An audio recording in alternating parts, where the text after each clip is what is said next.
Good afternoon, ladies and gentlemen. Welcome back to another episode of the Louis Sports Network. Hope everybody is having a wonderful weekend here on this Saturday, rainy Saturday here in NYC. Before we get started, make sure you guys do, as I always like to say, hit that like button, hit the subscribe button, make sure those post notifications are turning on, make sure you guys are sharing on your social media platforms. I truly appreciate that.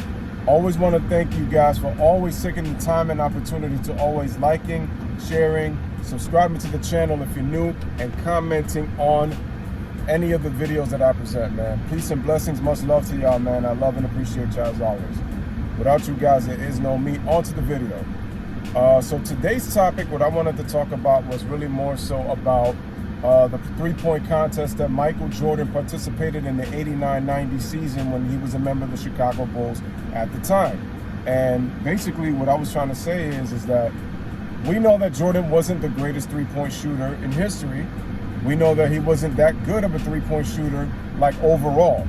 But I want to say something about the three-point contest in 1990. I remember up to that point in his career, Jordan actually was not a great three-point shooter pretty much at all.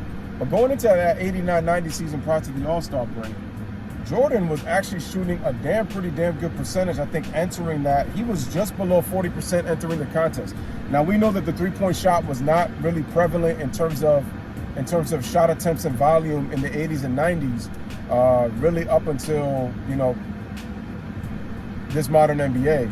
But getting back to what I was saying, entering the All-Star break, Jordan decided to participate in the three-point contest, and he came into that contest shooting 39% in the NBA, which was, one of the top percentages in the league. And I know he went up against Craig Hodges, who ended up winning the three-point contest. I mean, the guy is a legit three-point shooter. So, nothing being said about that. We know that to be a fact. But getting back to what I was saying, everybody knows that Jordan did not shoot the ball well in that contest. As a matter of fact, he's tied with Def Left Shrimp as having one of the worst scores in history. I think it was tied for the worst score in history with Def Left Shrimp. He only made 5 three-point shots out of a rack full of 30. And, to this day, it's tied for the worst performance ever in a three-point contest in NBA history. But the reason I wanted to mention that is that we know that Jordan primarily wasn't a three-point shooter primarily. But what I do give him a lot of credit for is, I know a lot of guys would be the first to tell you, why did Jordan ruin that? And, and there's people who don't like Jordan that would say, MJ should delete that. They want to delete this like as if it never happened. But the bottom line is it did. And quite honestly, you could look at it as, why did Jordan even embarrass himself and put himself in that kind of situation? Like, that's just horrible. It's pathetic. But at the same time, I look at it this way. Jordan actually earned some respect in the fact that he had the balls to enter the contest even though he's not a three-point shooter. And now when you compare it to LeBron James, here's the problem. The problem is, LeBron James, how many times has he told you he was going to preliminary enter himself in the dunk contest time and time again? He should have had the opportunity. LeBron fans have gone on record as saying, LeBron James should never have to be able to go into the dunk contest. Like, why does he have to do that? That's so beneath him. He doesn't need the dunk contest, right? Even though on quite a few occasions, he's been caught on camera saying that he was going to participate in the contest. And the record about dunk contests, that you need superstars in the dunk contest, in order to be able to sell the entertainment aspect. But I said I felt that you need a mix of star power with guys that have the ability to dunk. It's their forte. It's what they do. That's what I felt should have been at the dunk contest, most definitely. But the problem is, we haven't been able to see that, right? We haven't been able to see that, for quite a while. I mean, and trust me, the best contest that I've seen in quite a while, and I'm still going to be on record as saying it, was that 2016 dunk contest between Gordon and Levine. Some people feel like they didn't like it. Some people feel it was overrated. I honestly thought it was one of the best contests ever, and I'm on record as saying Aaron Gordon should have won it. But getting back to that three-point contest, Jordan did absolutely terrible. And like I said, from one standpoint, you could say, no, Jordan should have never put himself in that situation, man. He looked really bad doing it. And I could tell when I watched that, and I watched his part, and quite honestly, he was smiling it off, but you could tell he was pretty pissed that he didn't do better than what he thought he should have, considering what he was shooting. And Jordan finished the season shooting 37%, because there's another myth that basically has been said that, well, the only reason Jordan shot in the 40s was because of the shortened three-point line.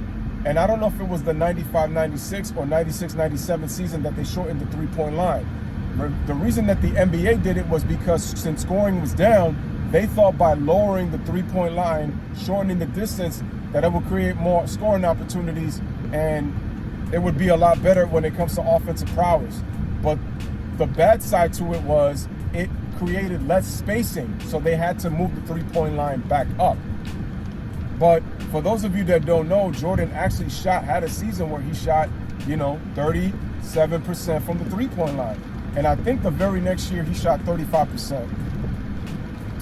So he's had a couple of 30-point shooting seasons. So we're not here to say, we could talk about that one year with the three-point line, but he shot 37% prior to that, 37 and 35, which was pretty respectable. So I would say Jordan was an average three-point shooter. He's not the greatest. He wasn't good. He was average. Like, he wasn't like the worst. That three-point contest was bad, but I'm doing it in comparison to LeBron James to say this. How many times LeBron James said he was going to enter the dunk contest and he didn't go in there? So like I said, Jordan took it as a challenge. You could say he should have never put himself there, but I commend him for the fact that even though this was not his element, he was willing to try, at least compete with the best and see where he stood. And this was a shot that Jordan really didn't make emphasis on, because again, the three-point shot, there were certain guys in the 80s and 90s that were shooting threes that you could probably say they would do great in today's game. You look at Larry Bird. If you put his percentages up right now, if you put him right now, you would say that, he would probably be in the top, kind of like, you would probably say top 8, maybe, for three-point shooting and stuff. But if you were looking at it prevalent today. But what was great is I give Jordan respect because he looked at it as a challenge. He's a competitor. Remember, Jordan's willing to compete at anything, even if he doesn't win, he's gonna feel like he's gonna beat you at it. That was the mind of a competitor, and that was what Michael Jordan was. Jordan was that much of a competitor. That's just the way it is. Whereas LeBron, it's like he was afraid to fail. That's why he never went into the dunk contest. This doesn't take away LeBron's greatness as a basketball player, but we was just saying that, for a guy that you would think, he would have went in there, he decided not to do it. Now, I'm not saying he doesn't have to do it if he doesn't want to, but my thing is, why brag about it all the time about you were gonna go into the contest and you never did it. Now, Kenny Smith is trying to out you for next year's competition. You guys are pointing at each other. Inquiring minds and the fans want to know, LeBron, are you going to compete next year? Right now, I'm preliminary putting my name in the 2010 dunk contest Saturday night. LeBron James is saying that in 2010 in Dallas Stadium, I put my name in the dunk. Going into his 21st season. This isn't to be disrespectful, but it's to compare. So for those who are saying that Jordan embarrassed himself trying to enter that contest. Yeah, and it's true. After that contest, Jordan never went into that contest again. But it goes to show you also that if Jordan really made an emphasis on emphasizing the three-point shot, again, Jordan's father said, yo, tell Michael Jordan that he can't do something and he'll try to prove it to you. That's it. I'm not sitting here capping like, oh, Jordan had no weaknesses in the game and all that kind of stuff. Like, I'm not here to say that. It's something that if Jordan wanted to, he probably would have made more focused, more of a focal point to shoot threes. Because I'm saying if Jordan was able to shoot 35, 37% without it really being a focus, could you imagine how much the percentage he would be shooting if he did? Remember, he hit 6 threes in the NBA Finals against the Blazers. And remember what Jordan said about shooting threes. Michael Jordan said himself there was reason why he didn't want to emphasize shooting threes. He said it. There's a reason why he emphasized not shooting threes, and that was because he said that it would take away other parts of his game. That's why he didn't shoot threes with regularity. And if you look at his attempts, Jordan was not shooting with volume. I mean, the most years that Jordan shot with volume was what, 1990? You could probably look at 90, 96, and 97. Like those 3 seasons most likely, and maybe a little bit of 92, you know? One of you guys can correct me, you know, if that's not the case, you can correct me in the comment section, because I don't have the statistics to pull it up. Like, I'm just going off the top of my dome. And I'm not going to sit here and say that, oh yeah, I know everything. Like, no, that's not true. I'm just telling you what I know off the top of my head. But if I don't know the numbers quite exactly, you know, one of you guys can let me know for sure. But, you know, but this whole thing, people just only want to focus on that, but they forget that Jordan shot 37% in 1990, and he entered the contest shooting 39. And this is a player who was not primarily known as a three-point shooter, and yet was able to shoot 42%. I think he made, 111 threes. I think that's the most he made, I think, in a season in his career. That's the most he made. And remember, threes was not an element. There was some guys who shot, I know John Starks, for example, I think made over 200 threes, I think in 95. I think it was 94, 95. He made over 200 threes that year. So that just goes to show you. But I just wanted to compare about Jordan being a three-point shooter, because that's what I was trying to say. He's not the greatest. He's not good by any means. But the fact that he has a couple of good seasons, considering that the three-point shot was not the prevalent shot in the 90s. You had to play your position. Some guys played out of position.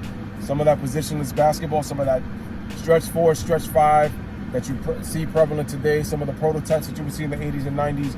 But Jordan was the scorer first. Jordan was more about the mid-range, post-game, attack the basket. That was his game. But if he put more focus on the three-point shot, who's to say that Jordan can't do well? Once again, Jordan's dad said it best. If you tell Jordan he couldn't do something, and you will see he will work at it to make sure that it's part of his arsenal. And I would say this with Jordan, he was a better playoff three-point shooter than regular season three-point shooter. And Jordan hit those threes when it counted, when you needed big threes in the postseason. So I'll just put it at that. So was he the best? No. Will he go down as the greatest three-point shooter? No. Was that somewhat of a weakness to his game? Absolutely. But did he make him when it counted the most? Absolutely. So ladies and gentlemen, this is your boy Louis with another one. Let me know what you guys think about Jordan entering the 1990 three-point contest. Jordan as a three-point shooter, in comparison of taking a challenge compared to LeBron, who kept saying he was going to go into the dunk contest, entering his 21st season, and he never decided to do it. Let me know what you guys think in the comment section. Bless up, live, laugh, love. Thank you guys for watching. Have a great day.